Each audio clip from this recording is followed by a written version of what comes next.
क्या नाम है? साहिल कुमार। साहिल कुमार। पापा का क्या नाम है? रणवीर शर्मा। रणवीर शर्मा। और मम्मी का क्या नाम है? श्वेता कुमारी। श्वेता कुमारी। देखिए, इसका नाम साहिल कुमार है और उम्र लगभग इसका 5 साल है।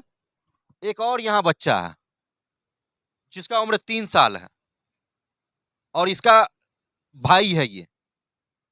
और एक और चीज, इधर आइए, यहाँ आइए, इस बच्चे को देखिए, ये भी बच्चा उसी बच्चे का भाई है। इसका उम्र लगभग 7 महीना हो रहा है। अब बताइए कि 7 महीना, 3 साल और 5 साल के बच्चा को छोड़कर यहाँ से महिला जो है चले गई है। क्या नाम हुआ मैडम आपका? नीलम देवी। अच्छा, कैसे क्या हुआ? इतना छोटा छोटा बच्चा को छोड़कर जो है आपकी पुतोह यहाँ से, बच्चा बता रहा है कि भाग गई है, कैसे क्या हुआ? कुछ नहीं हुआ, बच्चा ये 6 साल से बराबर परेशान करते रहती है, बराबर परेशान करते हैं। कभी पोखर में डूबती है, कभी लाइन लगाती है, कभी फांसी लगा लेती है। हमसे 6 साल से ये अलग है। शादी करके आया तो हमको मेरे पर 2 लाख का दहेज प्रताप का लगाया था, मतलब केस हम पर दिया था। मेरे पति पर है, हम पर है, मेरे छोटे बड़े बेटे रंजीत कुमार पर है, छोटे बच्चे शिव कुमार पर है। इससे सभी मेरे परिवार को केस में डाला था। इसीलिए मुझे लाचारी बस इस शादी को करना पड़ा। शादी को करते हुए हम ये 6 साल से हमको चैन की नींद को उड़ा दिया है। बार बार कोई बात पर झगड़ा करके केस मुकदमा थाना पुलिस बार बार करते रहे। मेरे पति देव उसको गोर पकड़ कर, हाथ पकड़ कर, सारा चीज उसको मेल मिलाप कर लेते हैं। मगर आज 4 महीना से नाको दम हमको पानी पिलाया हुआ है।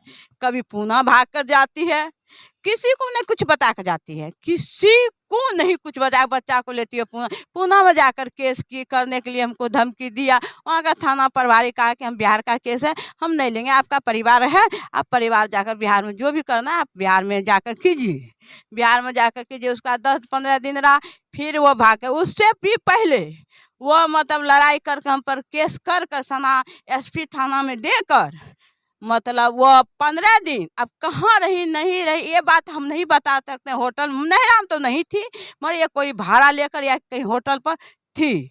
फिर उसके बाद पुणे के आने के बाद फिर एक दिन हमको मारपीट किया। हम बीमार थे, बहुत सीरियस बीमार, कहने के लायक हम नहीं कर सकते। उसके साथ मेरे परिवार घर में कोई नहीं था, कोई नहीं था।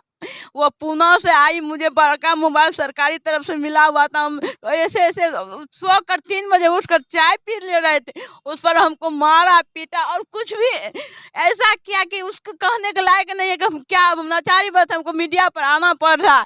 उसके बाद ये परसों का गप है, बच्चे बच्चे में झगड़ा हुआ और मेरे दामाद को, मेरे बच्चे को कहा काट के हम तुमको यहाँ पर गाड़ देंगे, और हमको कहा कि तुमको देखते तुम्हारे पूरे खानदान को हमने फांसी लगवा देंगे। उसके बाद क्या कर तीनों बच्चा को छोड़कर 3 तारीख को 8 बजे से वो फरार है। उसके बाद हमने SP महिला थाना में कागज लगाए। कागज लगाने के बाद हम घर आए। हम तो चुपचाप सोचे कि वो केस भी करने गई तो घर आएगी, मगर उससे पहले वो अपने अपने सदस्य, अपने अपने कोई भी उसका गेम जो है उसको पहले फोन कर देता है। किसी को काम तो नाम नहीं ले सकते, किसी को रातें फोन कर देता है झूठे, क्योंकि हमको मारता है पीटता है। हम जब वहाँ पर जाते हैं तो कहता है आप मार करते हैं, पीट करते हैं। मैं हम कुछ नहीं मार पीट उसको करते। अब जैसे हमको लगाती रहती है, समझे, हमको अब जैसे लगाती रहती है। हमको डर बना हुआ है कि कभी क्या हम पर करेगी, हमारा सो पता नहीं। यहाँ का कुछ उसका ऐसा ग्रुप है, हम दुकान जाते तब उसको मालूम हो जाता है, हम घर आते तब मालूम हो जाता है, हम हॉस्पिटल में आशा कार्य करते हैं वो मालूम होता है। हमको 2 दिन से लेकर 4 तारीख को 3 बजे रात में मेरे पर हंगामा हुआ। हमने अपने परिवार को सारा उठाकर, हम घर से बाहर, गेट से बाहर नहीं निकले, ताला हम नहीं खोले, ताला के भीतर जो वो लोग खोल रहा था, हम लोग ने अपने परिवार में हल्ला करके शैतान कि हम सोचे कि हम खोल के बाहर निकलेंगे। मतलब उसमें कुछ 1-2 आदमी ऐसा है कि हम नहीं कह सकते हैं, चिन्हे तो हैं फिर भी हम कह नहीं सकते अभी तत्काल। होने के बाद भी कल तक शाम तक नहीं आई। आज मतलब 5 तारीख अभी 9 बज रहा है। उसके बाद रात को 11:27 पर फिर मेरा ताला टूटने का कोशिश किया। हम थे, मेरे पति थे, 2 जीव थे, मुझे एक बूढ़ा था, उसका तो कोई गिनती नहीं है। तब मालिक साहब हम लोग उठे अपने में आप, लाठी डंडा लिए, तब वो 11 बज के 27 मिनट पर गया, क्योंकि उस समय कौन उठता, उसके बाद किसको उठाते हैं, उसको कौन, मतलब आजकल के लोग नहीं उठने के लिए समय। ऐसा दमंग है वो महिला, जो कि मतलब सारे समाज उसके मुंह पर नहीं बोल सकता, सुनकर भी नहीं बोल सकता, क्योंकि सबको कहता हम केस में फंसा दे। तो अपना कोई काम छोड़ के कोई केस में फंसने के लिए नहीं जाएगा, कोई पड़ोसी के चलते। हमको कृपया, मैं जनता से निरोध करती हूँ कि मेरी जान की रक्षा के लिए आप लोग मेरा सहयोग करें। मैं थाना प्रभारी को भी कहती हूँ, सिंहेश्वर थाना प्रभारी को, सिर्फ महिला थाना को भी हमने दरखास्त दे चुकी हूँ। महिला थाना से मैं आग्रह करती हूँ कि मेरे गप की सुनवाई करें। 6 साल से मैं परेशान हूँ, मेरे पूरे खानदान को धमकी दे के गया, कुछ भी कर सकते हैं, इसका नो गारंटी हम लेंगे। मेरे जान का खतरा है उस लड़की से, ये मेरा जनता ही मेरा फैसला कर सकता है, और मैं जनता पर ही छोड़ रही हूँ। मेरा जो जनता फैसला करे वो ना, वो थाना को गुदानती, थाना को मतलब बार बार कहती है, बार बार थाना मतलब हम पर कहती है। उसके बाद वो हमको डर बना हुआ है, क्या करेगा। 6 साल में हमको नींद को हराम कर दिया है। पानी दीजिएगा एक गिलास, पानी पीजिए आप। महिला पे उंगली नहीं उठा रहे, लेकिन उसकी ममता पर उंगली जरूर उठा रहे हैं कि वह जो इस तरह से की है, बहुत ही गलत की है, बहुत ही पीड़ादायक काम की है। ऐसा उसे नहीं करना चाहिए, उसे अपने बच्चे को छोड़कर यहाँ से नहीं जाना चाहिए था। आज छोटा छोटा बच्चा उसका यहाँ पर रोता हुआ बिलखता हुआ नजर आ रहा है। इन लोगों को खुद अपनी जान की जो है अब जान जाने की डर है। थाना में भी कई बार श्वेता कुमारी की तरफ से भी जो है आवेदन दिया गया, उसके बाद ये लोग भी जो है महिला थाना में, सिंहेश्वर थाना में, हर एक जगह अपना जो है प्राथमिकी दर्ज करवाए हैं कि हमारे जान को जो है खतरा है, हमारी जान को बार बार मारने की धमकी देती है श्वेता कुमारी। उसके बाद सिंहेश्वर थाना में यह भी जानकारी ये लोग दिए हैं कि वह जो है घर से फरार हो गई है। अब फरार हो गई है तो वह जो है घर में किसी को बता के तो गई नहीं है कि कहाँ गई है। उनके पति से बात किए कि भाई आपकी पत्नी कहाँ गई है, तो वह कह रहा है हमको भी कुछ पता नहीं है कि कहाँ गई है। हम पूछते हैं अपनी पत्नी से कि कहाँ हो, तो वह बताती भी नहीं है और फोन जल्दी उठाती भी नहीं है।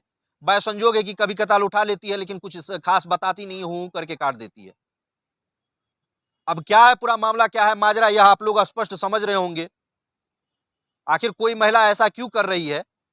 लाख दिक्कत होगा, लाख परेशानी होगा, महिला जहां जाएगी कम से कम अपने साथ में अपने बच्चे को लेके जाती है। आज यह वीडियो बनाने का कोई ऐसा नहीं है कि शौक है इन लोगों को कैमरा के सामने आने का, मजबूरी है कि यहाँ 3 छोटा बच्चा है, अगर उसकी जान को कुछ हो जाता है तो पूरा क्लेम इनके ऊपर आएगा। क्योंकि जब ये लोग सोए रहते हैं तो रात में इनके घर के इर्द गिर्द या घर के दरवाजे को पर इन लोगों को परेशान करने के लिए कुछ बदमाश भी आता है। यहां से लेके दुकान तक काफी डर के ये लोग घर में जिंदगी गुजार रहे हैं, घर में जी रहे हैं। आखिर कब तक इस तरह जो है समाज में लोग डर के जीते रहेंगे अपनी पुतों से? वहीं कुछ होता है तो बहुत तरह के आरोप लग जाते हैं ससुराल वालों पर, पुतों के मायके द्वारा दहेज मांगना, ये मांगना, वो मांगना, इस तरह से परेशान करना। लेकिन इस तरह का कोई बात यहाँ पे जानकारी नहीं मिल रही है। अगर किसी प्रकार की परेशानी होती भी है तो उसका हजारों समाधान है। इस तरह तो कोई समाधान नहीं हो सकता है कि आप घर में बच्चे को छोड़कर यहाँ से फरार हो जाइए। अब पति को भी मालूम नहीं है कि कहाँ है। पति से बात किए तो पति ने भी कहा कि भैया हम भी उससे जो है तबाह हो गए हैं, हम भी जब अपने घर में रहते, हालांकि इसका पति रणवीर कुमार यहाँ से भी बाहर है, कमाने के लिए दूसरे राज्य गया हुआ है, यहाँ है नहीं। लेकिन उसका पति भी जानकारी देते हुए बताया कि भैया जब हम घर में थे तो छोटी छोटी बात पे वह फांसी लगाने का प्रयास करती है, वह नदी में डूबने की बात करती है, वह पंखे से लटकने की बात करती है, वह बिजली करंट लगाने की बात करती है।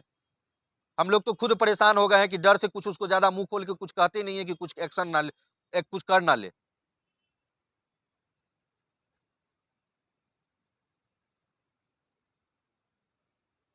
बाकी सिंहेश्वर थाना अध्यक्ष महोदय, आपको भी इसका जो है प्राथमिक आप दर्ज किए हैं, इनका आपको आवेदन मिला है। सिंहेश्वर थाना में जाते हैं तो आपको क्या कहा जाता है? नहीं, कल दरखास्त ले लिए, कह के जाइए आप, मतलब हम देखते हैं, ये भी कहे। अब महिला थाना गए तो कहा कि ऐसा बेटा आप जन्माए, क्योंकि जबकि आपका बेटा गोदान नहीं रहा, हमको वो भी दरखास्त ले लिए कहे जाए। आज 3 तारीख को हम महिला थाना दिए हैं, 4 तारीख को रात में हंगामा होने के बाद कल हम सिंहेश्वर थाना को दिए, तो कहे आप जाइए, हमसे ले लिए गए हैं और कहे हो जाइए। तो हालांकि सिंहेश्वर थाना में भी आवेदन दे दिया गया है और आप लोग तो मान लीजिए आवेदन दे ही दिए थे, तो आज मान लीजिए आपका एक वीडियो बन रहा है और इससे आपके समाज में यह वीडियो भी जाएगा, सभी लोगों को आपके बारे में पता चलेगा। तो हो सकता है कल के डेट में आपको थोड़ा बहुत परेशानी का सामना भी करना पड़े, लोग आपको कहेंगे कि कैसे क्या हुआ। तो हाँ, तो क्या आप अगर आप यह वीडियो आपके समाज में जाता है तो क्या इससे आपको कोई परेशानी? मुझे कोई परेशानी कि वो गलत है, गलत पर हम विरोध करते हैं। वो लड़की भर भर दिन के फिरार रहता है, रात के 12 बजे गेट के निकल कर कहीं आता है, हमको कोई कहता है, हम नाम किसी का नहीं लेते, हम कुछ बोलते नहीं, क्योंकि हमको मारता है पीटता है। मेरा पति शुद्धा है, मुझे गाली से बात वो लड़की करती है, मुझे मारते हैं, एक बार ने 4 बार मारी है, तब भी हम बर्दाश्त की। वो अपने पति के सामने भी मारता है, पति को धमकी देता, तूने खानदान को हम फंस रही, इसलिए उसका पति नहीं कुछ। हम अपने डर के मारे अपने बच्चे को, 3 लड़का है, जिसे एक रंजीत शर्मा कहा जाए, एक छोटू शर्मा कहा जाए, इसके द्वारा हम चुपचाप बैठे, लेकिन मेरे बच्चे पर, मेरे लड़के पर, मेरे पति पर कोई तरह का हंगामा नहीं, इसीलिए हम डर के मारे अच्छे 6 साल से हम बर्दाश्त की। हद से ज्यादा पार होने के बाद हमको नाचारी बस ये कदम उठाना पड़ा। कितने दफा यह जो है यहाँ से फरार हो चुकी है अभी तक में? ये लगाकर हो गया उसको 3 बार। हर परिवार में 19-20 होता है, लेकिन उसका मतलब यह नहीं होता है कि अपने ही जन्म दिए हुए बच्चे को आप छोड़कर जो है फरार हो जाएंगे। ये कतई उचित बात नहीं है।